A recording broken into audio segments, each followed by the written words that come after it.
Hey everyone, hope you're doing great. Welcome back to my channel. In today's video, we'll dive into what if Deku fought Titans in Attack on Titan. Smash that subscribe button, and be sure to peek at the description below. Let's begin. The world tore itself apart in a scream of violet and black. One moment, Izuku Midoriya, known to the world as the hero Deku, was locked in the desperate, final throes of battle. The city district around him was a graveyard of concrete and steel, the air thick with smoke and the metallic tang of blood. His opponent, a villain calling himself Void Walker, cackled from the epicenter of a swirling vortex of impossible energy. His quirk, Spatial Tear, didn't just create portals. It ripped holes in the fabric of reality, turning the space between atoms into a weapon. "You can't win, hero!" Void Walker shrieked, his form flickering like a dying television screen. "You fight to protect a world that's just one fragile sheet of paper in a library of infinite, screaming possibilities. I'll just tear it up and find a new one." Deku's body was a roadmap of agony. His costume, the Gamma version All Might had helped him design, was shredded.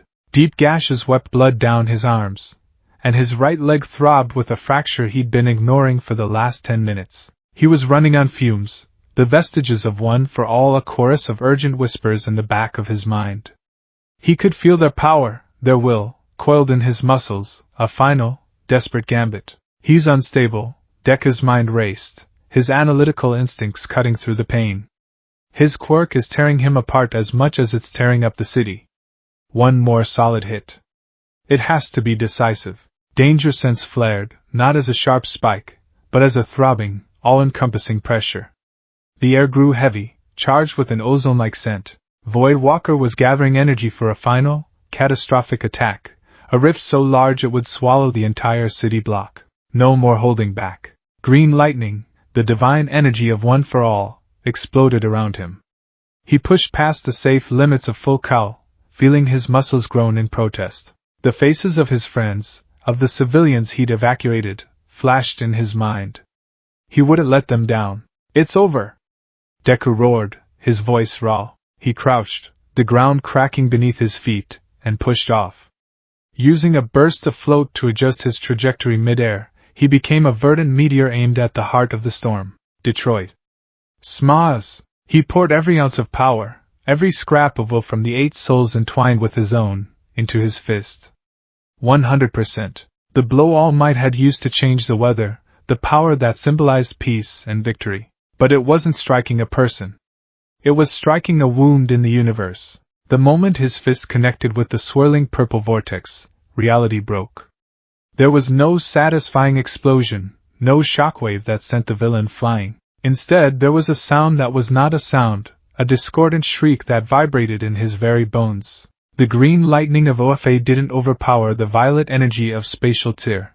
They reacted, catalyzed, and detonated. The world dissolved into a kaleidoscope of screaming, fractured images. He saw his mother's tear-streaked face, All Might's skeletal form giving him a thumbs up, Uraraka floating a piece of rubble, Kaken's explosive grin, the stoic gaze of the first user. Memories, futures, possibilities, they all blended into an incomprehensible slurry of light and sensation. He felt his body being stretched, compressed, and unwritten. It was the ultimate agony, a complete dissolution of self. Then, just as suddenly as it began, it was over. Silence. The scream of tearing reality was replaced by the gentle chirping of birds. The smell of smoke and ozone was gone, supplanted by the rich, damp scent of loam and pine. The feeling of being unmade was replaced by a dull, throbbing pain that radiated through every cell of his body. Izuku Midoriya's first conscious sensation was the rough texture of tree bark against his cheek. He was slumped at the base of a colossal tree, its canopy so high it seemed to scratch the belly of the clouds. He pushed himself up with a groan, his vision swimming. His head felt like it was full of cotton, and the connection to the vestiges, usually a warm and constant presence, was faint, like a radio signal from a distant country. Did I win?" he mumbled, his voice hoarse. "Is everyone okay?" He did a quick self-assessment. His right arm, the one he'd used for the smash, was miraculously intact, a testament to his ever-improving control. But his left arm felt dislocated at the shoulder, and his entire body was a tapestry of deep bruises and exhaustion that went bone deep. His suit was in tatters, the green fabric barely clinging to his frame. He staggered to his feet, using the tree for support, and took in his surroundings. He was in a forest. Not a park, but a true, untamed wilderness. The trees were unnervingly large, their trunks thicker than cars, their height dwarfing any he'd seen in Japan. It was peaceful, eerily so. Where were the sirens? The emergency crews? Where was the rubble? He limped towards a break in the tree-line, his heart beginning to pound with a growing sense of dislocation. The air felt different here. Cleaner, somehow wilder. When he finally stepped out of the shade of the forest, he froze, his breath catching in his throat. Stretching from horizon to horizon, standing impossibly tall against the brilliant blue sky, was a wall. It wasn't a fence or a barrier. It was a monument, a cliff face of concentric stone circles that rose 50 meters into the air, gleaming pale gold in the afternoon sun. It was seamless, perfect, and utterly terrifying in its sheer, monolithic scale. It looked less like something that was built, and more like something that had been decreed into existence. His analytical mind, a hero's greatest tool, desperately tried to make sense of it. A villain's quirk? Some kind of large-scale support item to contain a battle? But there's no battle. There's nothing. His danger sense, which had fallen silent, began to hum. It wasn't a sharp warning of immediate threat, but a low, constant thrum of deep-seated dread. It was the feeling of standing at the edge of a predator's cage, the primal part of his brain screaming that this place, this entire world, was fundamentally wrong. This wall wasn't built to keep people in. It was built to keep something out. And in that moment, the peace was shattered. A tremor shook the ground, not like an earthquake, but like a single, titanic footstep. The birdsong ceased. A profound silence fell over the land, the kind of silence that precedes a catastrophe. Deku's head snapped up, his eyes scanning the top of the impossibly huge wall. Another tremor, stronger this time. Dust rained down from the top of the wall, and then a head appeared. It rose slowly, majestically, over the 50-meter barrier. Steam hissed from its form like a broken radiator. It was skinless, a grotesque caricature of a human face rendered in exposed muscle and sinew, its teeth bared in a silent, empty grin. Its eyes were vast, vacant pools of black, holding no malice, no intelligence, just a terrifying, all-consuming emptiness. It was larger than any villain he had ever faced, bigger even than Gigantomachia. This was not a person with a gigantification quirk. This was something else entirely. Something ancient. Deku watched, paralyzed by a mixture of awe and absolute horror, as a colossal, skinless hand gripped the top of the wall. Stone crumbled under its grip like dry bread. With a groan of protesting masonry, the giant, the titan, pulled itself up. This can't be real, was the only thought that managed to form in his paralyzed mind. Then, the colossal titan kicked. The sound was the world breaking. A deafening explosion of thunder and shattering stone ripped through the air. The gate at the base of the wall, a structure that had looked impregnable, burst inward in a cloud of dust and shrapnel. A shockwave washed over Deku, nearly knocking him off his feet. Through the newly formed breach he saw it. A town. A bustling, peaceful town that was, in one horrific instant, turned into a slaughterhouse. The screams began. They were high and thin at first, then they swelled into a symphony of pure, unadulterated terror. He saw smaller giants, ranging from 3 to 15 meters tall, lurching through the breach. They moved with an unnerving, clumsy gait, their faces twisted into permanent, idiotic smiles, their eyes fixed on the scattering people. His hero's soul, the very core of his being forged by All Might's ideals, screamed. This wasn't a battle. This wasn't a villain attack. This was a culling. Mindless predators unleashed upon helpless prey. The hesitation lasted for only a heartbeat. He was injured, lost, and terrified. Intervening was insane.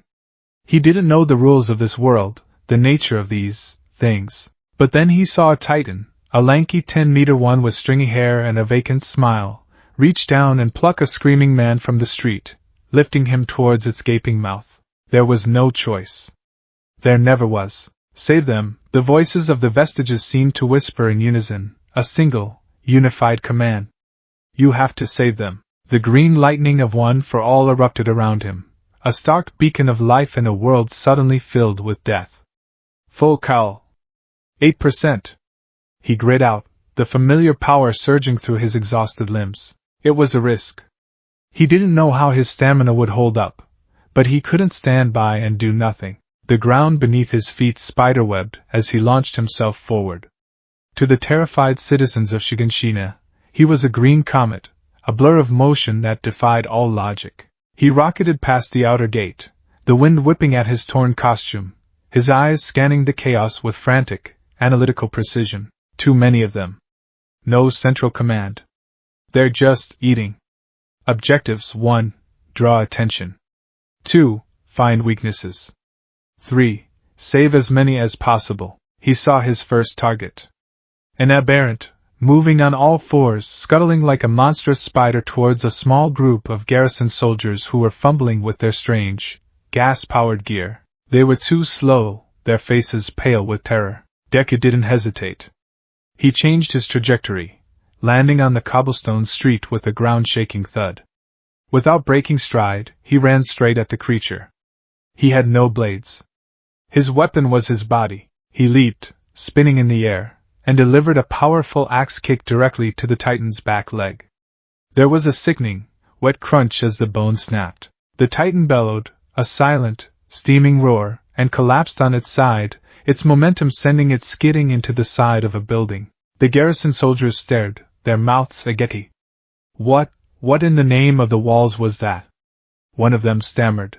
Deku didn't have time to answer. He landed, his eyes already locked on the Titan's head. He needed to end it, and fast. He remembered All Might's words from 100 different training sessions, overwhelmed with power, but always aim for the head.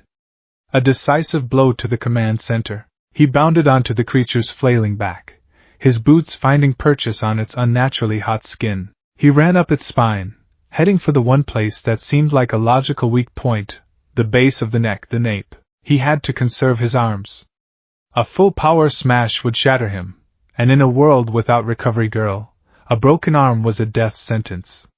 But he needed to be sure. He channeled the power of One for All not into his fist, but into his right index and middle fingers, just as he'd done in the sports festival. The energy crackled, a contained storm. Delaware smash. He flicked his fingers forward. The 20% burst of power was like a miniature cannonball. The compressed air struck the nape with a deafening crack.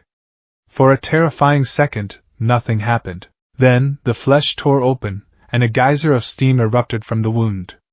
The Titan shuddered and then, with a final, lingering sigh of vapor, it went still. It began to disintegrate, the steam rising from its corpse in thick, acrid clouds. A wave of searing pain shot up Deku's arm. He looked down. His index and middle fingers were grotesquely purple and swollen, bent at an unnatural angle. Broken. The price was paid, but he had his answer. The nape? The weak point is the nape of the neck. He ignored the pain, his mind already cataloging the information, filing it away. Titan analysis for the future, page 1. From a nearby alley, 3 small figures watched in stunned silence. A young boy with ferocious, sea-green eyes, a quiet girl with a red scarf, and a blond boy whose blue eyes were wide with a mixture of terror and intellectual fascination. Did you see that?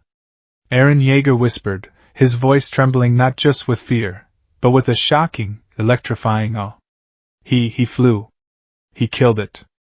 With his bare hands. Mikasa Ackerman said nothing, her dark eyes tracking the green blur as it moved again, her grip tightening on Eren's sleeve. Armin Arlert, however, was already analyzing.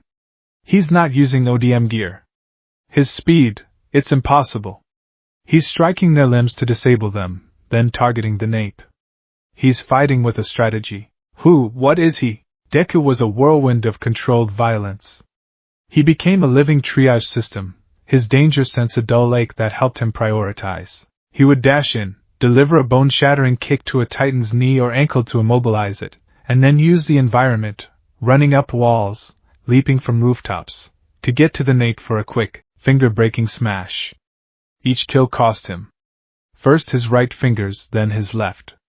The pain was excruciating, but the screams of the dying were worse. He was fast, but he was only one person. For every family he pulled from a collapsing house, he saw another crushed by rubble. For every soldier he saved from a Titan's grasp, he heard the wet crunch as another was devoured. This sheer, relentless scale of the tragedy was drowning him. The optimism that formed the core of his being was being chipped away with every death he witnessed. This world was so much crueler than his own. The villains he fought had motives, twisted as they were. These things had none. They were just hunger, an apocalypse on two legs. Then, through the smoke and chaos, his eyes caught a sight that would be burned into his memory forever. A Titan with short, blonde hair and a fixed, horrifyingly wide smile was lumbering toward a collapsed house. A familiar house, from the glimpse he'd caught of it from the forest. He saw a man with a garrison uniform. Hannes, he would later learn his name was, frozen in place, his swords half-drawn, his face a mask of pure, unadulterated fear. And he saw two children, the boy with the intense eyes and the girl with the red scarf. Eren and Mikasa. The smiling Titan bent down, its massive fingers reaching into the wreckage of the home. No! The roar tore from Deku's throat, raw and desperate. He was too far away. He knew it instantly. An air pressure smash from this distance would be too imprecise. It could bring the rest of the house down on the woman trapped within. A direct assault would take too long. Faster! I have to be faster. He pushed full cowl to a reckless 15%, his muscles screaming, his fractured fingers sending jolts of pure agony up his arms. He was a green missile, the cobblestones cracking in his wake. But time was a cruel, unbending tyrant. He saw the Titan's hand close around the woman, Carla Jaeger. He heard her scream, a sound of maternal terror that cut through the din of the city. He heard the boy's shriek of MOM. He watched, helpless, as the Titan lifted her to its mouth. And in that moment, something inside Izuku Midoriya broke. He had always believed, with every fiber of his being, that he could save everyone. It was the promise he had made to himself, the promise inherent in the power of one for all. But here, in this cruel, godless world, he had failed. The sight of the Titan's jaws closing, the sickening crunch, it was a failure so profound it felt like a physical blow. Tears streamed down his face, mixing with the sweat and grime. But the failure didn't paralyze him. It sharpened his resolve into a diamond-hard point. I couldn't save her. But I will save them. Hannes had finally broken from his stupor, grabbing the two children and running, his face a mess of tears and shame. The smiling Titan, its grisly meal finished, turned its vacant eyes toward them. Deku was almost there. He wouldn't make it in time for a physical interception. He needed another tool. A different kind of power. He thrust out his right arm, ignoring the fire from his broken fingers, and focused. He reached for the quirk of the sixth user, Daigoro Banjo. The power that felt like an extension of his own will. Black whip. From his arm, not green lightning, but tendrils of pure black energy erupted. They were stark and alien against his verdant glow. The dark whip shot through the air with unerring precision, ignoring the debris and chaos. They snaked around Hannes' torso and wrapped gently but firmly around Eren and Mikasa. With a powerful grunt, Deku yanked. Hannes and the children were pulled off their feet, flying backward with a force that stole their breath. They landed in a heap a dozen meters away, safe, just as the smiling Titan's hands smashed down on the spot where they had been seconds before. The save was complete. But the cost was immense. The sudden, violent use of Black Whip on top of the sustained full cowl and the repeated Delaware smashes was the final straw. His body, already pushed far beyond its limits, gave out. The green lightning of One for All flickered and died. The black tendrils dissolved into nothingness. The last of his strength vanished, and the pain, which he had been holding at bay with sheer force of will, came crashing down on him like an avalanche. His legs buckled. He fell to his knees, his head hanging, his breath coming in ragged, painful gasps. The world began to tunnel, the edges of his vision turning gray and then black. The sounds of the massacre faded into a dull roar. The last thing he saw before consciousness abandoned him was a circle of boots surrounding him. The garrison soldiers. Their faces were not filled with gratitude, but with a primal fear and deep suspicion. They were pointing their strange, steampunk-like swords at him, their hands trembling. They weren't looking at a hero who had just saved dozens of lives. They were looking at the green comet, the inexplicable monster who fought other monsters. In a world of black and white, of humans and titans, he was an impossible, terrifying shade of gray. His head hit the cold, unforgiving cobblestone, and the world went dark. The first sensation was cold. A deep, seeping cold that seemed to emanate from the stone floor beneath him, leaching the last vestiges of warmth from his exhausted body. The second was a symphony of pain, a sharp, piercing agony from his left shoulder, a dull, throbbing fire in the fingers of both hands, and an overarching, bone-deep ache that was the signature of one for all pushed beyond its limits. Izuku Midoriya groaned, the sound swallowed by the oppressive silence of the small, dark room. He cracked his eyes open, his vision blurry. Gray stone walls, slick with dampness, rose on all sides. A heavy, iron-barred door was set into one wall. High above, a single, small window, also barred, allowed a sliver of pale, unforgiving light to cut through the gloom. There was no bed, no chair, only the cold floor and a bucket in the corner. He was in a cell. Panic, cold and sharp, tried to snake its way up his throat, but it was quickly beaten back by a wave of disorientation. He pushed himself into a sitting position with his good arm, hissing as the movement sent a fresh spike of agony through his dislocated shoulder. He looked down at his hands. His fingers, the ones he'd used for the Delaware smashes, were a grotesque mess of purple and black, crudely splintered with rough pieces of wood and strips of cloth. Someone had tended to him. But it was a functional, impersonal kind of care, the kind one might give to livestock. Where am I? His mind, usually a whirlwind of analysis and strategy, felt sluggish, weighed down by trauma and exhaustion. He remembered the battle. Voidwalker. The portal. The fall. And then, the wall. The titans. The screams. Carla Yeager's death. The children's faces. His breath hitched. He had failed. He, the inheritor of One for All, the symbol of hope, had watched a woman be devoured and could do nothing to stop it. The memory was a fresh, bleeding wound in his soul. He reached inward, searching for the familiar, warm presence of the vestiges. They were there, but faint and distant, like voices at the end of a long tunnel.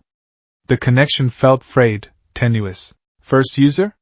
He thought, a desperate plea into the void. There was a flicker of something, not a voice, but a feeling. A deep, resonant sense of caution. A warning. This place, this reality, was hostile in a way he had never experienced. His power was an anomaly here, and anomalies were treated with fear and violence. The heavy clank of a bolt being drawn echoed in the small cell, and the iron door groaned open. 3 figures stood silhouetted in the doorway, their presence immediately commanding the space. The man in the center was tall, with piercing blue eyes, neatly styled blonde hair, and eyebrows that seemed to be permanently fixed in a state of intense contemplation. He wore a simple but immaculate military uniform, adorned with a medal bearing 2 wings, one white and one blue, the wings of freedom. His expression was calm, almost unnervingly so, but his eyes were like a surgeon's scalpels, dissecting Deku with a chillingly analytical gaze. This was a man who saw the world as a series of strategic problems to be solved. To his right stood an older man with a bald head, a thick gray mustache, and kind, weary eyes that held a glint of shrewd intelligence. He carried a silver flask in one hand, and his posture was more relaxed, though no less authoritative. He seemed to be observing the situation with a kind of philosophical amusement, but it was the third person who immediately set Deku's battered nerves on edge. Their gender wasn't immediately clear. They had wide, brown eyes that were magnified by thick spectacles, giving them a look of manic intensity. Their brown hair was tied back in a messy ponytail, and their uniform was rumpled, as if they'd been wearing it for days. But it was the expression on their face that was so unsettling, a look of pure, unadulterated, scientific ecstasy. They were staring at Deku not as a person, but as the most fascinating puzzle they had ever encountered. "He's awake!" The person with the glasses exclaimed, their voice filled with a breathless excitement that was entirely out of place in the grim setting. "Erwin, look! His cellular structure must be incredibly dense to withstand such kinetic force. And the energy signature. We found traces of it all over the district, like ionized particles. What is the source? Is it biological? Chemical? Can we replicate it?" Hang, calm yourself, the tall, blond man said, his voice a low, even baritone that carried effortless authority. He took a step into the cell, his boots clicking on the stone. His eyes never left Deku's. You are in a secure holding cell beneath the Stohis District Garrison headquarters. My name is Commander Erwin Smith of the Survey Corps. This is Commander Pixis of the garrison, and Section Commander Hang Zoe. Deku pushed himself further back against the wall, his mind racing. Commanders. Military. The Survey Corps, the ones who go outside the walls? He had heard the name whispered among the fleeing citizens, a name spoken with a mixture of reverence and pity. Why am I here? Deku asked, his voice cracking from disuse. The people, are they safe? Did the evacuation succeed? His questions, born from a hero's ingrained instinct, seemed to take them by surprise. Pixis raised an eyebrow, a flicker of interest in his weary eyes. Hank's head tilted. His first thoughts are of others. Curious. Owen's expression remained unchanged. The remnants of Shiganshina's populace have been evacuated to within wall rows. The situation is a humanitarian disaster, but the breach has been sealed by the armored Titan's subsequent attack on the inner gate. Humanity has lost Wall Maria. He delivered the news with the flat, emotionless finality of a historical record. Now, it's our turn to ask the questions. Who are you? Where did you come from? And what, in the name of the walls, are you? Deku's mind spun. How could he possibly explain? The truth was so outlandish, so utterly unbelievable, that it sounded like a lie. But it was the only thing he had. My name is Izuku Midoriya, he began, his voice gaining a bit of strength. I'm a hero. Pixis took a slow sip from his flask. A hero? He repeated, the word sounding foreign on his tongue.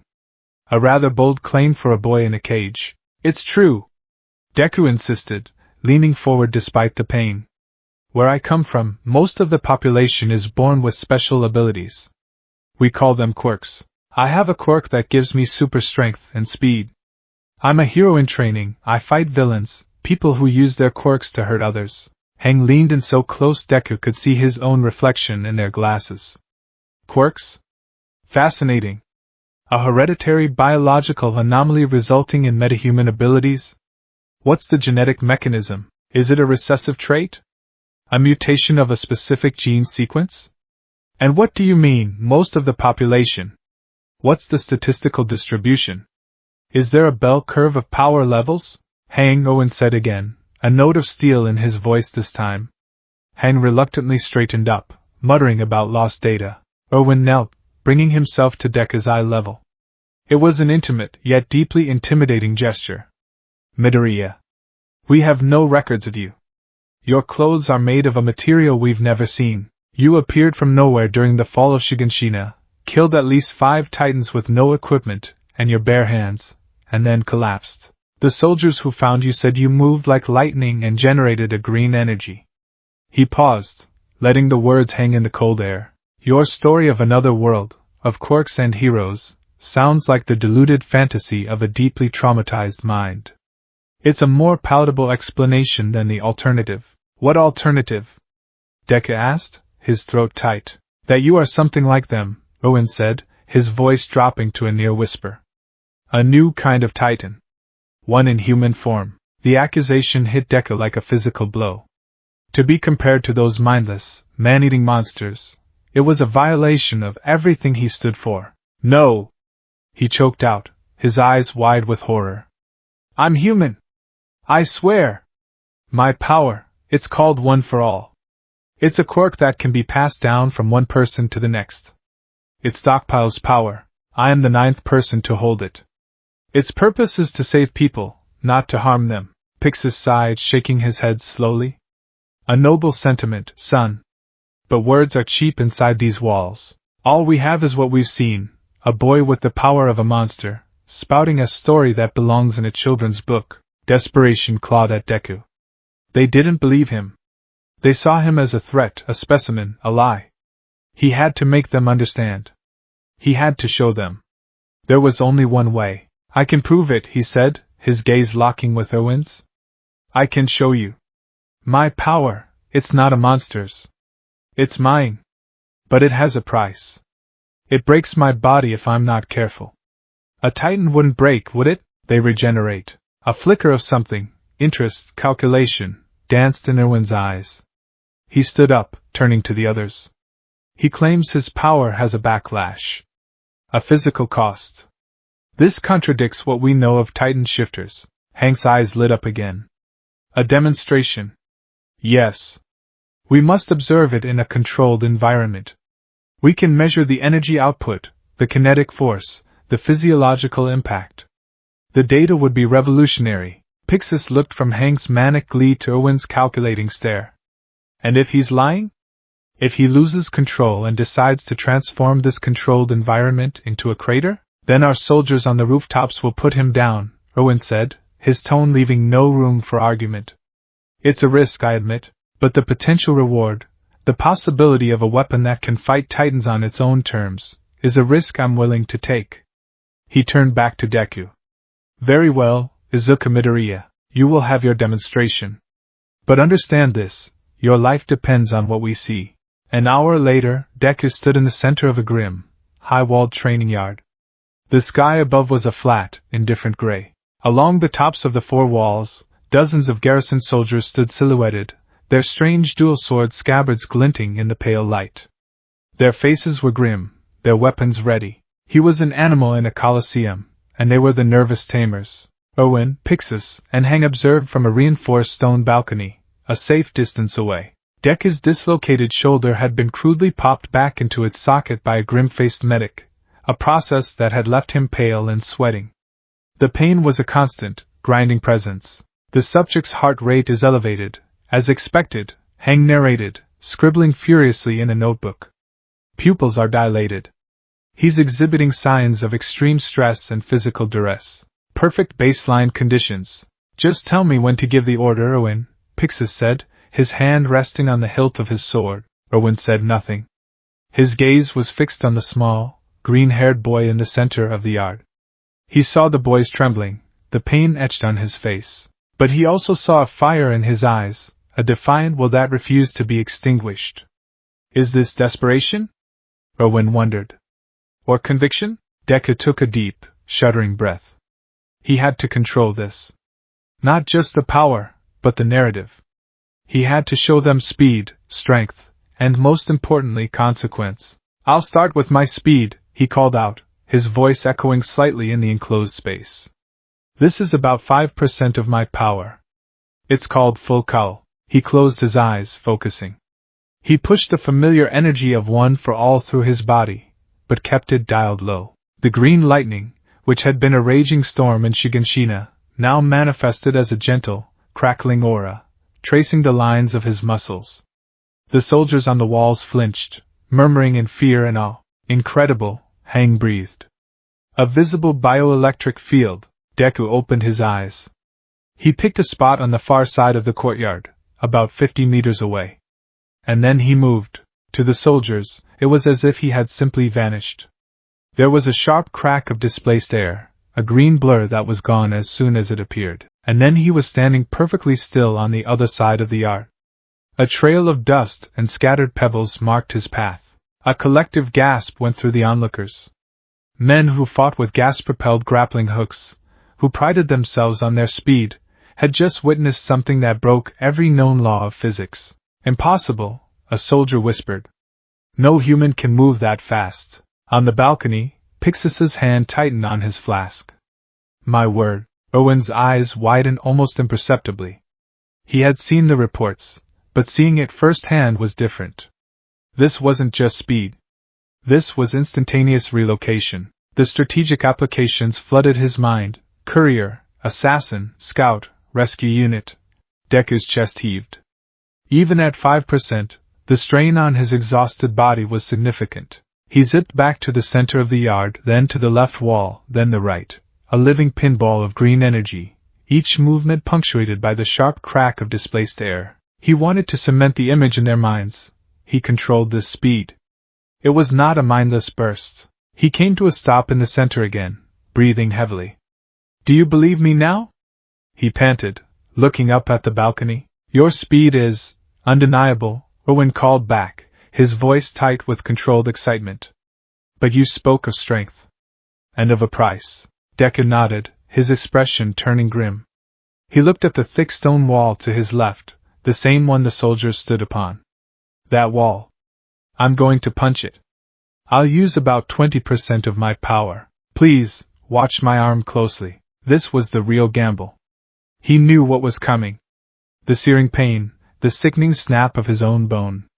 In his world, it was a calculated risk, always with Recovery Girl's quirk as a safety net. Here, there was no safety net. This injury would be real, lasting, and agonizing. But it was the only currency he had to buy their trust. He planted his feet, taking a low stance. He focused all his power, all his will, into his right arm, the one with the freshly reset shoulder. Green lightning, far more intense than before, began to swirl around the limb, crackling with audible power. The air grew heavy, charged with energy. Hang was practically vibrating with excitement. Look at the energy concentration. The sheer potential. It's beautiful. Pixis, for his part, looked nervous. Owen, if that thing he does to Titans, he does to that wall, my men are standing on it. They'll be fine, Owen said, his voice quiet, his eyes glued to Deku's arm. I hope. Deku drew on the memory of All Might, on the image of his unwavering smile. This is what a hero does. He bears the pain so others don't have to. He pulled his arm back and then thrust it forward. He didn't use a named move. It wasn't about flair. It was about raw, quantifiable proof. Hurrah! The 20% smash wasn't just a punch. It was a localized detonation. The sound was deafening. Not the dull thud of fist meeting stone, but a high explosive crack that echoed like a cannon shot through the district. For a split second, the point of impact on the wall glowed with green energy. Then, the stone didn't crumble, it erupted. A crater 2 meters wide blew outward from the wall, sending a shower of stone shrapnel across the courtyard. A shockwave kicked up a massive cloud of dust, and a spiderweb of cracks shot 30 feet up the wall's face. The soldiers above stumbled, shouting in alarm as the very foundation beneath them shuddered. But there was another sound, almost lost in the blast, but horrifically clear to Deku. The wet, sharp snap of his own radius and ulna shattering under the strain. A scream of pure, unadulterated agony was torn from his lungs. He stumbled back, clutching his right arm. The limb hung limp and useless, bent at a horrifying, unnatural angle beneath the elbow. The green lightning vanished, leaving him shaking and pale, tears of pain streaming down his face as he collapsed to one knee. The dust began to settle, revealing the catastrophic damage to the wall, and the broken boy kneeling before it. The courtyard was dead silent. The soldiers stared, their fear now mingled with a profound, horrified awe. They had just seen a boy, no older than their newest recruits, punch a hole in a fortress wall with his bare fist and break himself in the process. On the balcony, Hang was speechless for the first time. Their mouth hung open, their glasses askew. The frantic scientist was gone, replaced by someone who had just witnessed the fundamental law of their universe be rewritten, and then paid for in blood and bone. Pixis slowly, deliberately screwed the cap back onto his flask. He looked at the hole in his wall, then at the weeping boy, and then at Erwin. Well, he said, his voice unnervously steady, that complicates things. Erwin, however, was not looking at the wall. His gaze was fixed, with an intensity that bordered on obsession, at Deku's broken arm. His mind was a storm of calculation. He wasn't lying, Erwin thought, his heart pounding with a cold, thrilling purpose.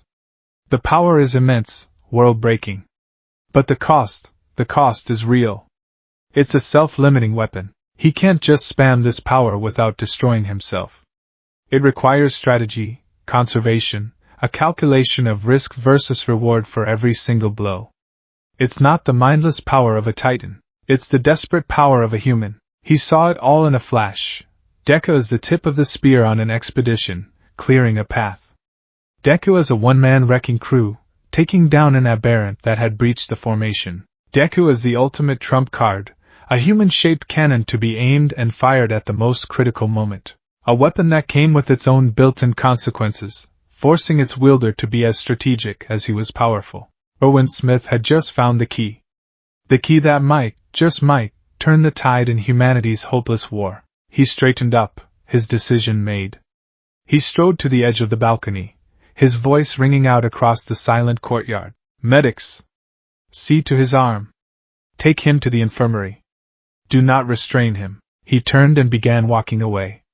Pixis, hang with me. We have a great deal to discuss. Later, Deku lay on a cot in a small, clean infirmary room. His arm had been set, a painful and grueling process without proper anesthetic, and was now encased in a heavy plaster cast. The pain had subsided to a deep, throbbing ache, but the exhaustion remained. He felt hollowed out, a vessel that had been filled with lightning and then emptied. The door opened and Erwin Smith entered alone. He pulled a simple wooden chair to Deku's bedside and sat down. For a long moment, he said nothing, simply observing the boy. The demonstration was conclusive, Erwin said finally. You are not a Titan. And your story, as unbelievable as it sounds, is the only explanation that fits the facts we have witnessed. Deku just nodded, too tired to feel vindicated. Hang is preparing a list of several hundred questions regarding the biological and physical nature of your quirk, Erwin continued, a faint, almost imperceptible hint of amusement in his tone. Commander Pixis is currently calculating the cost of repairing his wall and re-evaluating the defensive capabilities of all of humanity's structures. And I have a proposal for you. Erwin leaned forward, his elbows on his knees, his blue eyes locking onto Deku's. You are an anomaly, Midoriya. You are a power source the likes of which this world has never seen. Left to your own devices, you are a danger. The government and the military police would see you dissected or executed as an unknown threat. Hang would happily keep you as a permanent research subject. Your life, as you know it, is over. The words were blunt, brutal, but Deku knew they were true. He was utterly alone here, a creature of immense power with no one to vouch for him. But I see something else, Erwin said, his voice lowering with intensity. I see potential. I see a weapon that can give humanity a fighting chance for the first time in a century. I see a path to victory. I'm not a weapon, Deku said quietly, his voice firm despite his pain. I'm a person. My power is for saving people. A noble distinction, Erwin acknowledged with a slight nod. But in this world, the line between a tool and a savior is written by the one who wields it. I am offering you a choice, a chance to wield your own power on our terms. I want you to join the military. Deku stared at him. Join the military? You possess unparalleled power, but you lack discipline, knowledge of our enemy, and an understanding of our world. You will enlist in the 104th Training Corps alongside the other refugees from the southern districts. You will learn our ways. You will learn to use our equipment, to fight as part of a team, to follow orders. You will be under constant surveillance, of course. Your every move will be watched. But you will be trained. You will be integrated. You will prove your loyalty not with words or demonstrations, but with action and sweat and blood. Erwin stood up, pacing slowly. When you graduate, you will join the Survey Corps. You will come with us beyond the walls. You will use your power under my command, to help us reclaim what we have lost and uncover the truth of our world. You will fight Titans. It was a trap, a perfectly constructed cage. He would be a soldier, a tool, his every action dictated by this cold, calculating man. He would be forced to fight and possibly kill. It was everything the hero system in his world stood against. But then, he thought of the screaming. He thought of Carla Yeager's mangled body. He thought of the mindless, smiling giants. He thought of Eren and Mikasa, their childhood stolen in an instant. This world was dying. These people were trapped in a cage, and the monsters were breaking in. What good was being a hero if he just sat in a cell while people died? What if I say no? Deku asked, his voice barely a whisper. Erwin stopped pacing and turned to face him fully. His expression was devoid of all warmth, a mask of pure, cold pragmatism. If you say no, he said, then Hang gets a new specimen for her lab. You will live out your short, painful remaining days on a dissection table so we can learn every secret your body holds. If you resist, you will be executed as a threat to humanity. Those are your only other options. Become our weapon, or become our research. The choice is yours. Deku looked down at his cast, at the broken limb that was a testament to his power and his pain. He was being backed into a corner, his ideals clashing with a horrifying reality. But through the manipulation, through the threats, he saw the one thing Irwin was offering that no one else could: a chance. A chance to fight back. A chance to save people in this cruel, broken world. He could be their specimen, or he could be their soldier. But in his own heart, he knew what he would be. He looked up, and for the first time, Irwin saw the fire in the boy's eyes flare back to life, burning away the pain and exhaustion. It was the unwavering, stubborn, unshakable will of a true hero. "I'll do it," Deku said, his voice clear and steady. "I will join your military. I'll fight with you. You can call me a weapon, you can call me a soldier. But I will do what I've always done." He met Irwin's gaze, a boy from another world making a vow in this one. "I will be a hero. Even if you don't have a word for it here." The journey to the 104th Training Corps grounds was a somber, jarring transition from the sterile silence of the infirmary to the raw, festering wound of humanity's new reality. Deku, his arm in a crude plaster cast and a standard trainee's uniform feeling foreign and abrasive against his skin, was transported in a covered wagon. He rode with a dozen other youths, all refugees from the fallen territories, their faces etched with a shared, hollow-eyed trauma. They were the orphans of Wall Maria, and he, in a way, was an orphan of an entire universe. They huddled together for warmth, speaking in hushed, broken tones of homes that were now Titan Chow and families that were now memories. Deku remained silent, an island of quiet observation. He was with them, but not of them. His grief was alien, his loss incomprehensible. He mourned a world of color and hope that they had never known, while they mourned a world of simple, walled-in peace he had only glimpsed before it was devoured. The training grounds were situated on a bleak, windswept plateau in the southern region of Wall Rose. It was a place designed to break spirits and forge them into weapons. Wooden structures mimicking city blocks stood starkly against the gray sky, and the air was filled with the shouts of instructors and the nervous chatter of new recruits. As they were herded off the wagon and onto a muddy field, a man stepped forward, and the air itself seemed to grow colder. He was tall and imposing, with a shaved head, sunken eyes, and a face carved with lines of perpetual disappointment. This was Commandant Keith Shotties, a man who looked like he had personally stared into the abyss and was now dedicated to showing it to every new recruit under his command. His eyes scanned the trembling lines of new faces, his gaze a physical force that made teenagers flinch. This was the infamous rite of passage, the verbal evisceration designed to strip them of their civilian identities. He tore into them one by one, seizing on their fears, their backgrounds, their reasons for being there, and shredding them to pieces. Then, his gaze fell on Deku. Shotty stalked toward him, his boots sinking into the mud. He circled Deku like a predator, his eyes taking in the boy's strange, vibrant green hair, the earnest and determined look in his eyes, and the conspicuous white cast on his right arm. "And what do we have here?" Shotty's voice was a low growl. "Izuka Midoriya. I've read your file. Or rather, the laughable fabrication Commander Smith has concocted for you." He leaned in close, his voice dropping so only Deku could hear. "It says you're from a secluded village in the mountains. A village with no name, no records, and apparently, no barbers." He straightened up, addressing the entire cohort. "This one is special, cadets. A personal project of the Survey Corps. Sent here with a broken wing before he's even learned to fly." He jabbed a finger toward Deku's cast.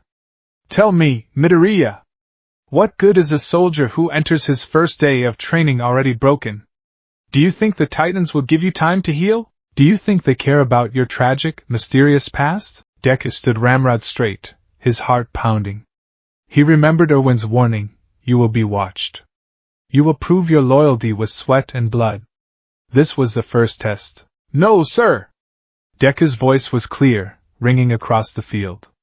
"I expect no special treatment, sir. I am here to learn to fight and to serve humanity." Shotty's lip curled into a sneer. The answer was too perfect, too heroic. "Serve humanity?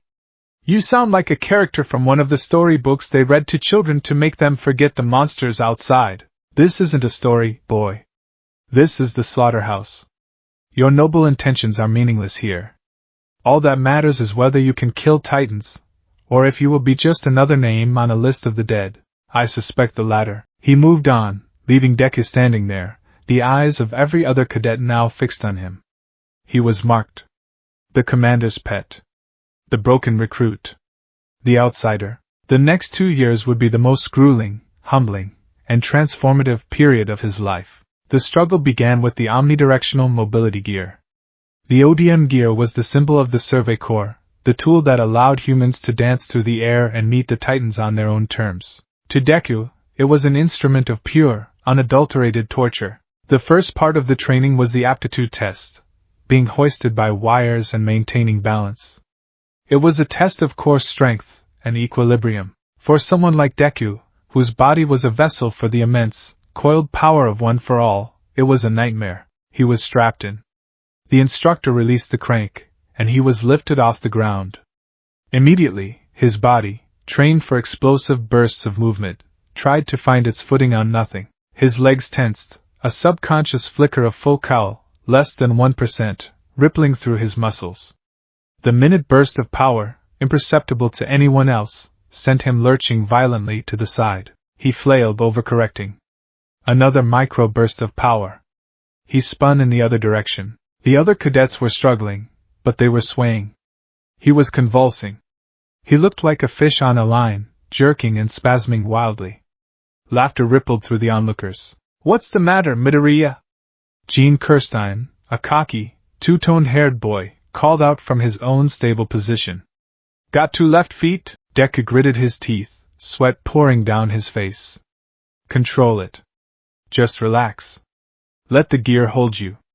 But it was like telling a live wire to stop humming. His body was so attuned to generating power that being passive was the most difficult thing in the world. He tried to empty his mind, to go limp, but his instincts, honed in 100 battles, screamed at him to be ready, to be coiled. He lost his balance completely, flipping upside down with a pathetic yelp before crashing headfirst onto the padded ground below. Failure. Complete, public humiliation. Shadis loomed over him, his shadow a cold blanket. Pathetic.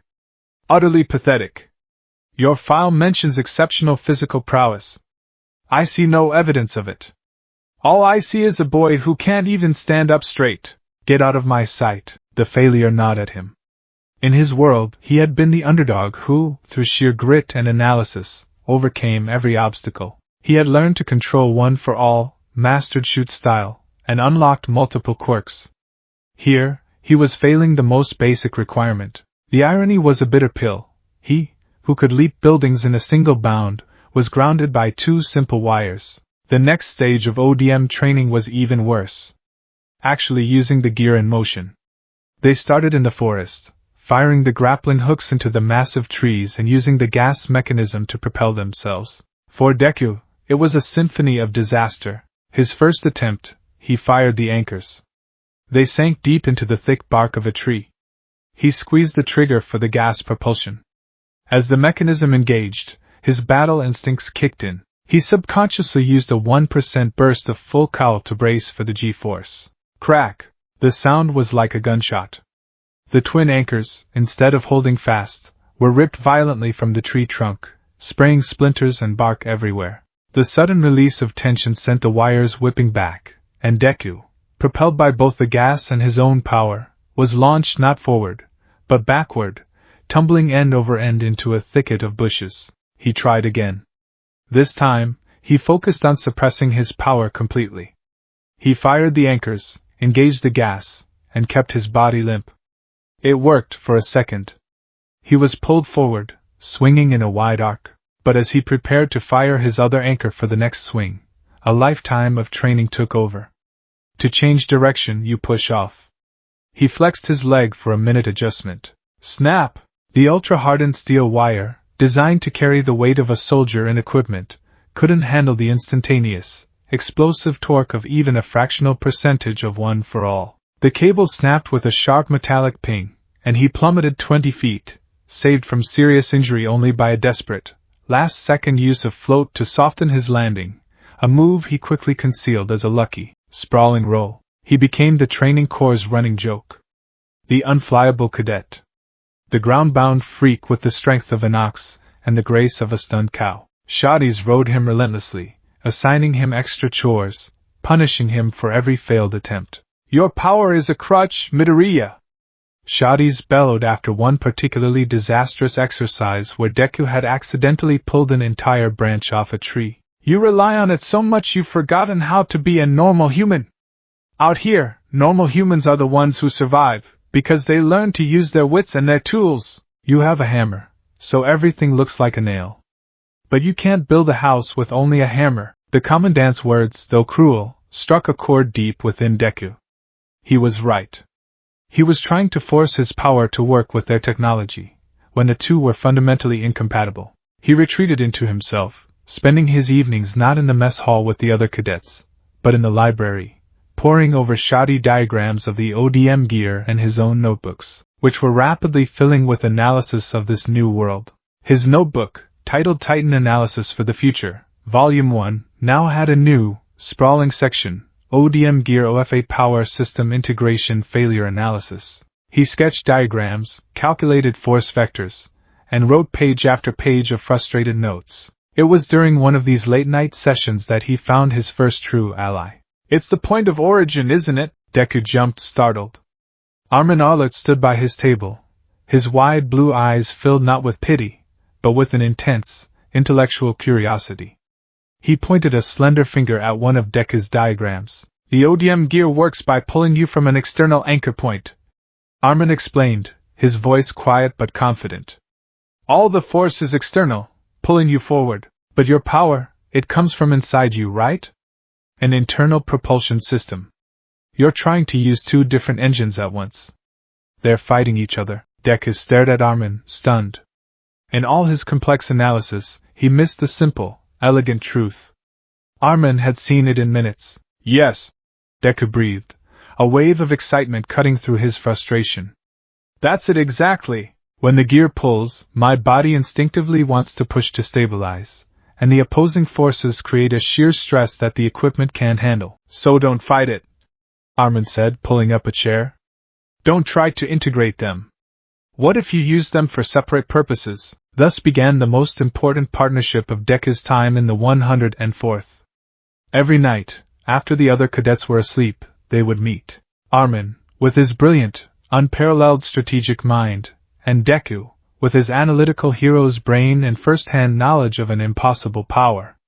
They were a perfect match. The main advantage of the ODM gear is verticality, Armin reasoned one night, sketching on a spare piece of parchment. It's to get soldiers to a Titan's only weak point, the nape, but you don't necessarily need it for that. What do you mean? Deku asked. I can't fly. No, Armin said, his eyes gleaming. But you are faster on the ground than anyone here is in the air. We've seen you during the endurance runs. You lap everyone 3 times over without breaking a sweat, and Shotties thinks you're just a gifted runner. That's your true battlefield. The ground. A new path began to form in Deku's mind, a radical departure from established doctrine. So I use my speed on the ground to close the distance. Deku mused, picking up the thread. I can use my kicks, shoot style, to cripple their legs. I've done it before. Shatter an ankle or a knee, and the Titan is immobilized. It falls. Exactly. Armin's excitement grew. You bring the nape down to your level. But how do you deliver the final blow? Your fingers, you can't keep breaking them, and a full power kick to the nape might be too slow to set up. Deku's mind flashed back to the battle in Shiganshina. The desperate move he had made to save Eren and Mikasa. The power of the 6th user. I have something else, Deku said, his voice low. Another aspect of my power. It's hard to control. He looked around the empty library, then held out his left arm. He focused, reaching for that familiar, coiling energy. With a faint hiss, a single, thin tendril of pure black energy, no thicker than a rope, shot out from the back of his hand and slapped against a bookshelf 20 feet away. It adhered instantly. Armin's jaw dropped. What is that? I call it Black Whip, Deku said, the tendril retracting back into his arm. It's like an extra limb. I can use it to grab things, to pull myself, or to restrain an enemy. The pieces clicked into place for both of them at once.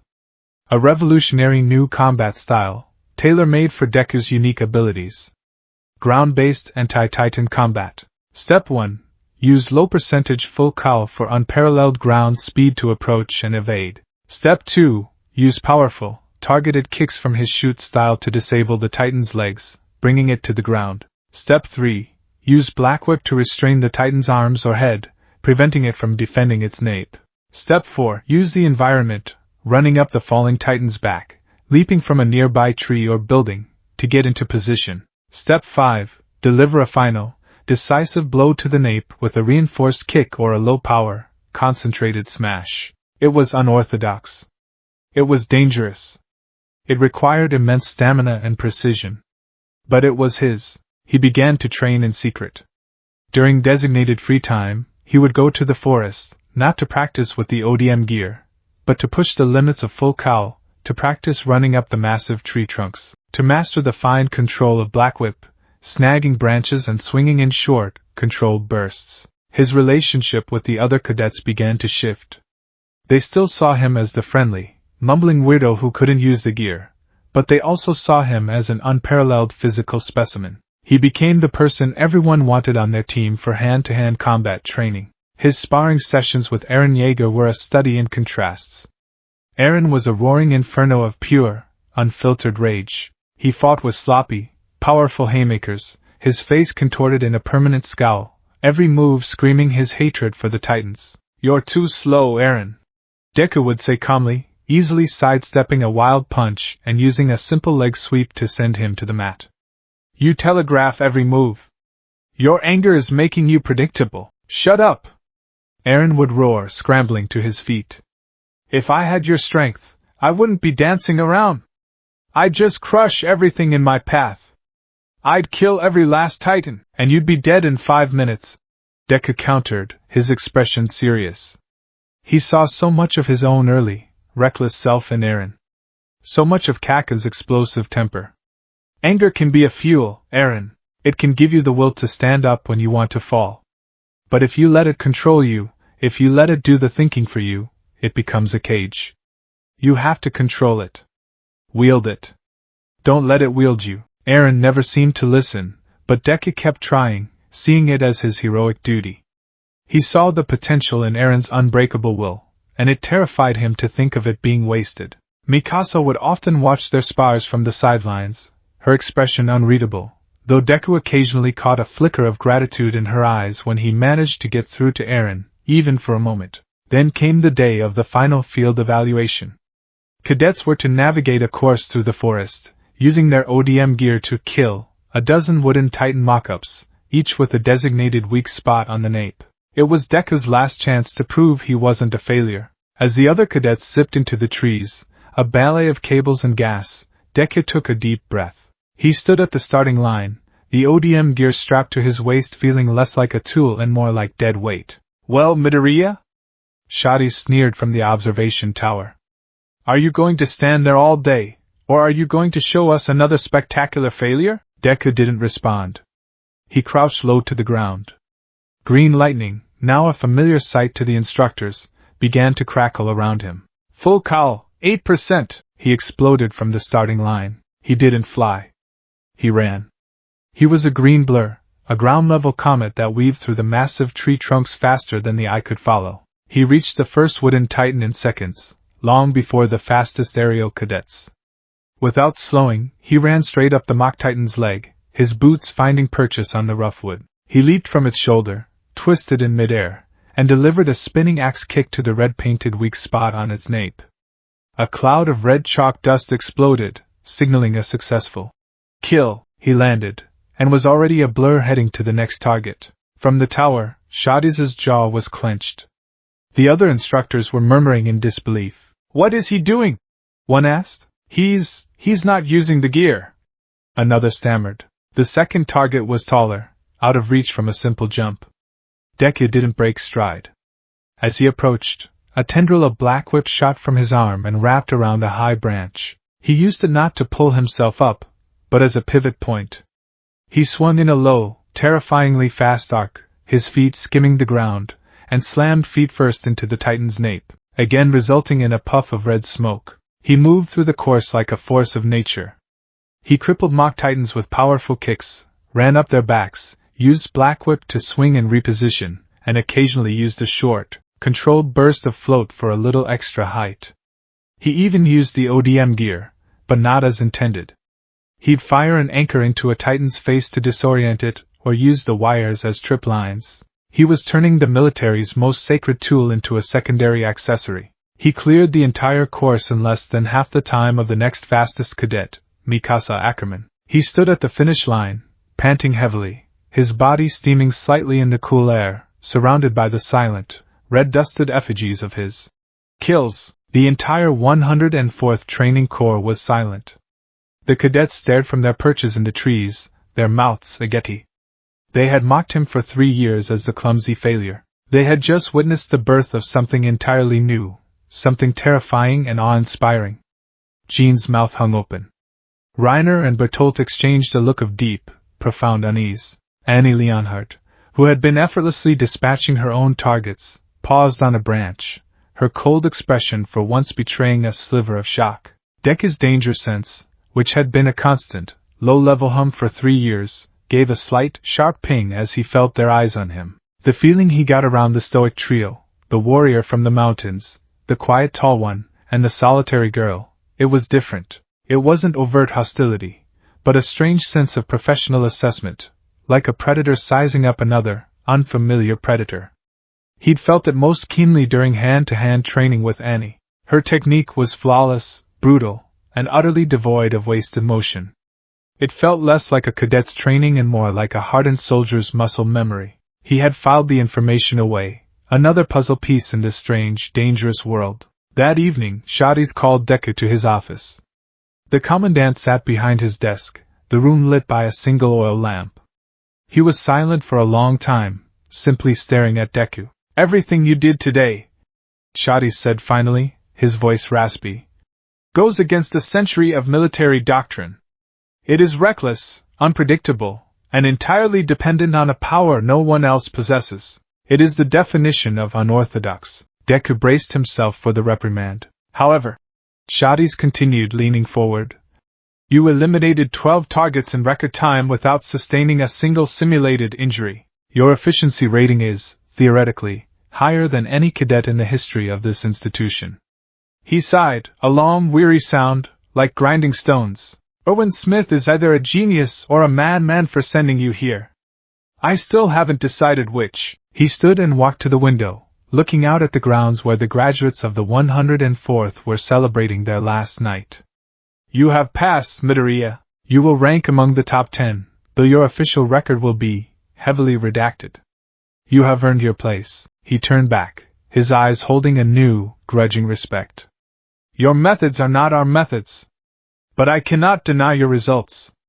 Out there, beyond the walls, results are all that matter." He offered a stiff, almost imperceptible nod. "Do not get yourself killed, cadet. It would be a waste of a truly unique headache." Leaving the office, Deku felt a profound sense of peace settle over him for the first time in 3 years. He had been thrown into a cruel, unforgiving world, broken and alone. He had been mocked, belittled, and pushed to his absolute limit. But he had done what he always did. He had analyzed, adapted, and overcome. He found Armin and Eren by a bonfire. Eren was boasting loudly about how he would join the Survey Corps and kill all the Titans. Armin was smiling, a quiet confidence about him. Deku joined them, the warmth of the fire a welcome comfort. He looked up at the sky, at the stars that were the same here as they were in his own world. He was no longer just a lost hero in training. He was a soldier. He had forged new bonds, developed a new way to fight, and found his purpose in this desperate land. The training was over. Now, the real war was about to begin. And for the first time, he felt ready for it. He had a strategy. He had allies. He had his power, now honed for this specific, brutal reality. He looked towards the monolithic silhouette of Wall Rose, a silent promise echoing in his heart. He would save them. Whatever it took. The year 850. Graduation day was a memory less than 24 hours old, a brief, sunlit moment of pride before the long, gray shadow of reality fell once more. Izuku Midoriya stood atop the 50-meter-high expanse of Wall Rose, a cool breeze whipping at his newly acquired Survey Corps cloak. The wings of freedom on his back felt impossibly heavy, a weight of history and expectation. He was assigned to maintenance duty, a dull but necessary task, cleaning the massive cannons that served as the district of Trost's primary defense. Below him, the city bustled with life. The terracotta rooftops formed a sprawling, chaotic mosaic, smoke curling lazily from chimneys. The sounds of the market, the shouts of children, the general hum of a populace that had convinced itself of its safety drifted up to him. For 3 years he had trained for this. 3 years of grueling repetition, of forging his power into a weapon this world could understand. He had found a place, a purpose. He looked over at his friends, Aaron, his face a mask of simmering impatience, Armin, his eyes scanning the horizon with habitual alertness, and Mikasa, a quiet, steadfast presence. They had made it. "Can you believe this?" Aaron grumbled, scrubbing at a patch of rust with furious energy. "We graduate at the top of our class, and they put us on cannon duty. We should be out there, preparing for the next expedition, not polishing glorified paperweights." "It's important work, Aaron," Deku said, his tone gentle but firm. He ran a rag over the cool metal of the cannon, his movements efficient. "Every part of the defense has to be ready. Complacency is the real enemy." "Easy for you to say," Gene Kirstein drawled from a nearby cannon. "You could probably punch a hole in a Titan from here.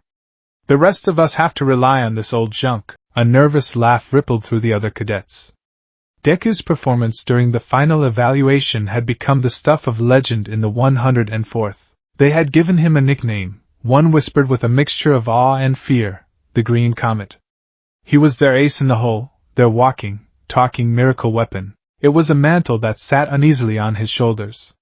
He was still just a boy, terrified and a long way from home. It was in that moment of fragile, mundane peace that the world broke for the second time. It started just as it had before. A tremor that wasn't an earthquake. A sudden, unnatural silence as the birds stopped singing. A collective sense of dread that washed over the wall like a physical wave. Every head snapped up, looking out beyond the wall, searching for the source. But the threat wasn't out there. It was right here. With a flash of golden lightning and a sound like the sky being ripped in two, it appeared. The same grotesque, skinless head, rising over the lip of the wall right in front of them. The colossal Titan. Steam billowed from its form, hot and acrid, washing over the terrified cadets. Its vast, empty eyes stared down at them. A god of destruction returned to finish its work. For a heartbeat, everyone was frozen, paralyzed by the sheer, impossible scale of it. Then training kicked in. "It's him! The colossal Titan!" someone shrieked. "All hands to battle stations!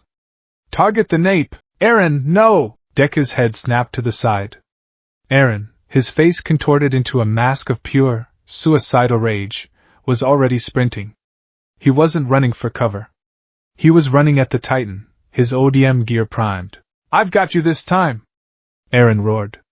"You're not getting away! Aaron, wait! Your gear isn't meant for a target that big. It's too hot!" Deku shouted, but his words were lost in the rising panic. The colossal Titan moved, its massive arms sweeping across the top of the wall. It wasn't fast, but its sheer size gave it an unstoppable momentum. It swatted the cannons aside like children's toys, the multi-ton metal structures flying through the air. Cadets screamed and scattered, desperately trying to use their gear to escape the destructive arc. Aaron, however, was already airborne. He had launched himself directly at the monster's head, a tiny, defiant gnat against the mountain. "I'll carve you into pieces," Deku watched in horror. "He's too emotional. He's not thinking." This was every warning he had ever given Aaron, playing out in real time. The Titan's arms swung back, not with force, but with a deliberate, sweeping motion. A wave of superheated steam blasted from its body. The air itself shimmered and boiled. Aaron, caught in the blast, screamed as the heat washed over him. His hooks lost their purchase, and he fell, plummeting back onto the wall, saved from going over the edge only by his wires. Deku knew he had seconds. The Titan was preparing to breach the gate. The chaos of Shiganshina was about to be repeated. He had to act. There was no time for subtlety, No time for his carefully developed ground-based strategy. Save them. Distract it. By time, the green lightning of One for All exploded into existence around him, a defiant beacon against the monstrous red of the Titan. Full cowl, 15%, he roared, pushing his body harder than he had since his arrival. The power was a roaring inferno in his veins. He didn't run at the Titan. He ran up it. To the terrified cadets below, it was a sight that defied all sanity. The green comet ignited, shooting from a standing start up the colossal Titan's outstretched arm. He was a blur of motion, his boots finding purchase on the steaming, muscular tissue, the intense heat scorching the soles of his boots and threatening to cook him alive. The pain was immense, but he gritted his teeth and pushed onward, his mind a razor-sharp point of focus. He reached the massive shoulder, a plateau of flesh the size of a house. The Titan, seemingly surprised by this tiny, searing pest, began to turn its head towards him. Deku saw his chance. He wasn't strong enough to kill it.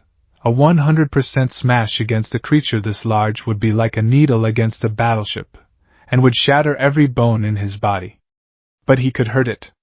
He could blind it. He leaped from the shoulder towards its face, channeling power into his legs. As he flew through the air, he spun, a human drill of green energy. Manchester smash! His heel connected squarely with the colossal Titan's left eye. The impact was like a bomb going off. The massive eyeball, a structure dozens of meters wide, ruptured in a grotesque explosion of viscous fluid and steam. The Titan let out a silent, agonized bellow, its whole body recoiling from the shock. Deku landed back on its shoulder, the force of the blow sending a jarring shockwave up his entire leg. He ignored it. He had its attention. "Over here, you monster!" he screamed, drawing its focus away from the gate. "Come and get me!" The Titan, its one remaining eye fixing him with a look that might have been surprise, swiped at him with its free hand. Deku was already moving. He leaped from the shoulder, using a burst of float to hang in the air for a precious second before firing his ODM hooks into the wall behind him. For the first time, he used the gear as intended, the gas propelling him away as the Titan's hand smashed the spot where he had been, sending a tremor through the entire wall. But his gambit had a cost. While its attention was on him, the colossal Titan vanished. In a monumental cloud of steam, it simply dissolved, its purpose served. The hole was in the gate. Again, Deku landed on the wall, his chest heaving, his body screaming from the heat and the exertion. He looked down into Trost. The scene was sickeningly familiar, a gaping hole in the outer gate, and the slow, inexorable march of Titans pouring into the city. The screams were already starting. History was repeating itself, and this time, humanity's best and brightest, the top graduates of the 104th, were right in the path of the storm. All cadets, descend into Trost. A garrison officer yelled, his face pale but his voice steady. Engage the Titans. Protect the civilian evacuation. This is not a drill. For the glory of humanity, squads began to form, the well-drilled training kicking in. But beneath the discipline, fear was a rampant poison. These were teenagers. They had trained on wooden dummies. Now they were facing the real thing. Deku found Eren, Mikasa, and Armin in the chaos. Eren was shaken but alive, his face grim. It just disappeared. It was right there. "There's no time," Deku said, his voice hard. "The breach is open. They're inside." "Armin, what's the evacuation plan?" Armin, though trembling, was already in his element. His mind was a fortress against the encroaching panic. "Standard procedure. The vanguard will engage the Titans to draw their attention. The middle guard will assist the civilians in reaching the inner gate. The rear guard will hold the line and prevent Titans from reaching the evacuation route. We'll be assigned to the middle guard." "No," Deku said, his decision instantaneous. "That's not going to work. There are too many of them.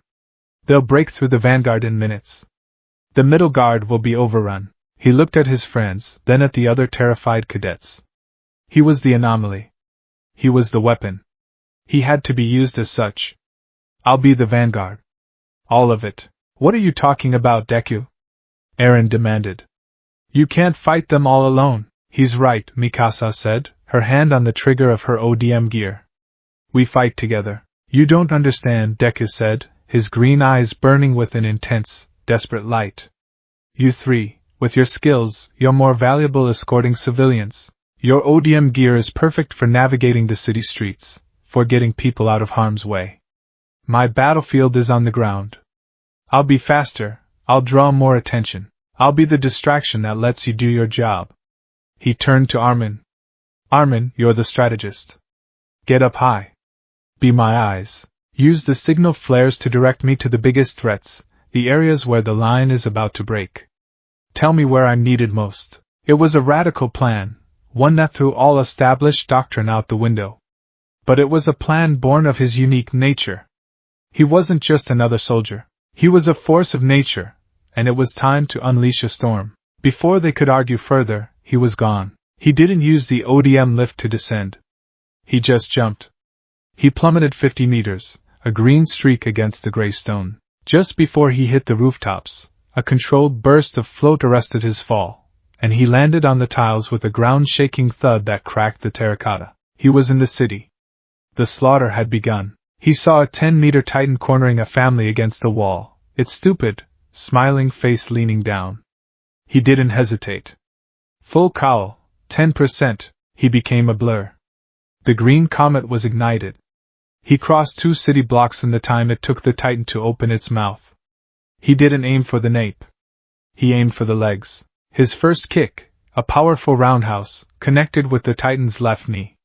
Bone, thicker than a tree trunk, snapped with a sickening wet crunch. The titan howled silently, stumbling. His second kick, an axe kick to the right ankle, shattered it completely.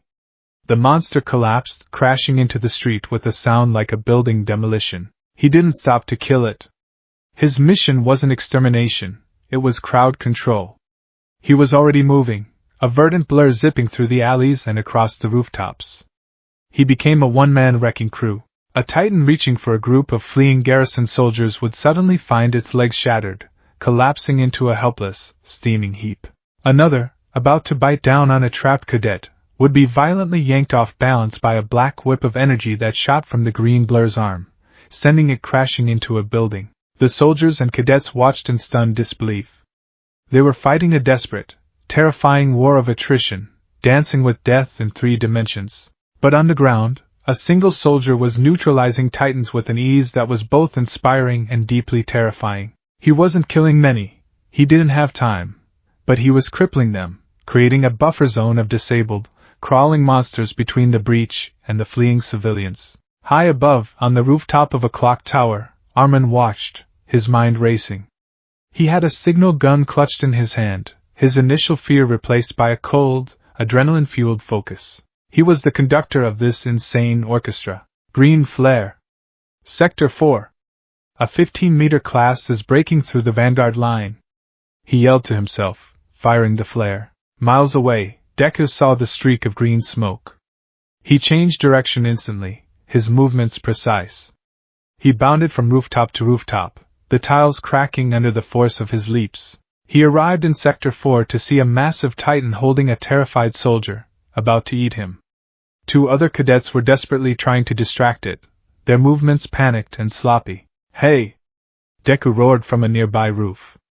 The titan turned its head. That was all the opening he needed. A tendril of black whip shot out and wrapped around the titan's wrist, yanking it hard. The titan's hand opened in surprise, dropping the soldier. A second tendril wrapped around the soldier's waist, pulling him to safety as Deku leaped. He landed on the titan's shoulder and ran down its arm, his destination not the nape, but the elbow. He slammed a reinforced kick into the joint, hyperextending it with a gruesome snap. The arm went limp. He was about to disable the other when his danger sense flared violently. An aberrant, one that had been crawling on all fours, leaped at him from a side alley with unnatural speed. There was no time to dodge. He was midair, with no leverage. Float. He activated the quirk, a full-power burst that shot him 20 feet straight up into the air, just as the aberrant's jaws snapped shut on the air where he'd been. It was a brief, controlled flight, an impossible aerial maneuver that left the aberrant confused. From his vantage point, he saw Gene Kirstein's squad being cornered. He used the last of his upward momentum to fire his ODM hooks, for the first time as an escape tool, into a distant building, swinging himself toward the new crisis. The cost of this one-man war was beginning to mount. He was burning through stamina at an alarming rate. The constant use of full cowl, black whip, and the occasional burst of float was a massive drain. His muscles screamed, his lungs burned, and a deep, profound exhaustion was setting in. He was a candle burning at both ends, but the psychological toll was worse. For every person he saved, he saw 2 more die. The air was thick with the coppery scent of blood and the sound of screams. He saw a young girl, no older than Eri, standing over the crushed bodies of her parents, her face a blank mask of shock. He saw a cadet from his own class, someone he'd shared meals with, get caught in a Titan's grip and gruesomely torn in half. The despair of this world was a physical entity, a poison that seeped into his bones. It was so much harder here. There were no villains to monologue, no twisted ideologies to fight against. There was just the mindless, relentless, grinding horror of the hunt. His heroic spirit, the unquenchable fire All Might had ignited in him, felt like it was being drowned in an ocean of blood. He was flagging. His movements were becoming a fraction slower, his kicks slightly less powerful. He saved Jean's squad, disabling the 2 Titans that had them cornered, but he was too slow to save one of them, Marco Bot, from being bitten. Deku arrived just in time to see the life fade from the boy's eyes. The failure was a physical blow. There's too many of them. Jean screamed, his face a mask of terror and grief. We're all going to die. No, we're not. Deku yelled back, his voice raw. Get your squad back to the evacuation point. I'll hold them off. He turned to face the advancing wave of Titans, a lone green figure against an army of giants. He saw at least 5 of them lumbering down the main street, sealing off the retreat path for several groups of civilians and cadets. He had to clear a path. Now, he took a deep, shuddering breath. He knew what he had to do. The high-cost, high-reward move. The kind of heroic, reckless gambit that defined him. He crouched low, pouring every remaining scrap of energy into his legs and his right arm, his dominant, non-casted arm. The green lightning around him intensified, exploding into a raging tempest. The cobblestones beneath his feet cracked and splintered under the immense pressure. He was pushing past the safe limits, climbing from 15% to 20%, 30%, 40%. You will not have any more, he bellowed, his voice amplified by the power of One for All, a hero's desperate war cry against the dying of the light. He launched himself forward, not at one Titan, but at the empty space between them. As he flew, he drew his right arm back, the muscles screaming in protest, the very air crackling around his fist. Detroit. Smayawash. He unleashed the 45% smash. It was not a punch. It was a natural disaster. The shockwave was visible, a ripple of force that distorted the air. It struck the street with the force of a meteor. The cobblestones exploded. The nearest Titan was simply obliterated, its torso and head vaporized by the concussive force. The 2 on either side of it were torn apart by the shrapnel of the street and thrown like dolls into the sides of buildings, their bodies mangled and broken. The 2 further back were knocked off their feet, stunned and disabled. In one cataclysmic blow, he had cleared the street. A path was open. The cost was immediate and catastrophic. A sound like a tree branch snapping echoed in the sudden silence, and a pain so white-hot and absolute erupted in his right arm that he screamed. He looked down. His arm, from the elbow to the knuckles, was a ruin. It was shattered, broken in at least a dozen places, bent at angles that bone should never bend, the skin already turning a deep, horrifying purple. It was worse than any break he had ever sustained. The backlash hit him like a freight train. The last of his stamina vanished. The green lightning of One for All flickered and died, plunging him into a world of gray pain. His legs gave out, and he collapsed onto the rubble-strewn street he had just created, his vision tunneling, his breath coming in ragged, useless gasps. He was vulnerable. Helpless. A 5-meter Titan, one that had been further down the street, recovered from the shockwave. It turned its empty eyes to the smoking crater and the small, broken figure within it. It began to lurch forward, its shadow falling over Deku. This is it, he thought, a wave of cold resignation washing over him. I saved them, but I couldn't save myself. I'm sorry. All Might. He closed his eyes, waiting for the inevitable. But it didn't come. Instead, he heard the sharp hiss of ODM gear, the zip of wires. He forced his eyes open to see a flash of red, a scarf. Mikasa Ackerman descended like an avenging angel. Her movements were a blur of fluid grace and brutal efficiency. She didn't showboat. She didn't hesitate. She fired a hook into the Titan's shoulder, using her momentum to swing behind it. In one clean, perfect motion, her twin blades sliced through the nape of its neck. A fountain of steam erupted, and the Titan crashed to the ground, inches from where Deku lay. She landed softly beside him, her face a mask of cold fury, her blades dripping with steaming Titan blood. She knelt, her expression softening only slightly as she looked at his ruined arm and his pain-filled eyes. You are reckless, she said, her voice low and steady, but with an undercurrent of fierce emotion. It wasn't an accusation. It was a statement of fact. Had to open a path, he gasped, his vision swimming. You did, she confirmed, her gaze flicking to the dozens of civilians and soldiers now scrambling through the opening he had created. Now let me save you. She carefully sheathed her blades, then gently, surprisingly gently, scooped him into her arms. He was lighter than he looked. She fired her ODM gear and, with a powerful burst of gas, launched them both onto a nearby rooftop, away from the immediate chaos. She laid him down carefully, using her own Survey Corps cloak to cushion his head. The roles were reversed. The peerless hero, the one-man army, was now the one being saved. He looked at Mikasa, at her fierce, protective gaze, and saw not just a peerless soldier, but a friend.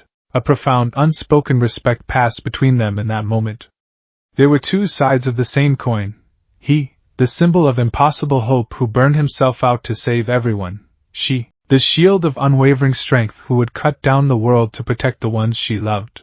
On the clock tower, Armin watched the scene through a spyglass, his heart a painful knot in his chest. He saw Deku fall. He saw Mikasa save him. He had directed the Green Comet across the city, using his friend like a strategic asset, and he had nearly gotten him killed. The weight of his decision settled on him. This was the reality of command. This was the Battle of Trost. And it was far from over. A new, strange sound was beginning to echo from the center of the city, the roar of a Titan, but a roar filled with rage and intelligence. A sound that did not belong. The battle was about to enter a strange, new phase, and humanity's greatest weapon was now broken and bleeding on a rooftop.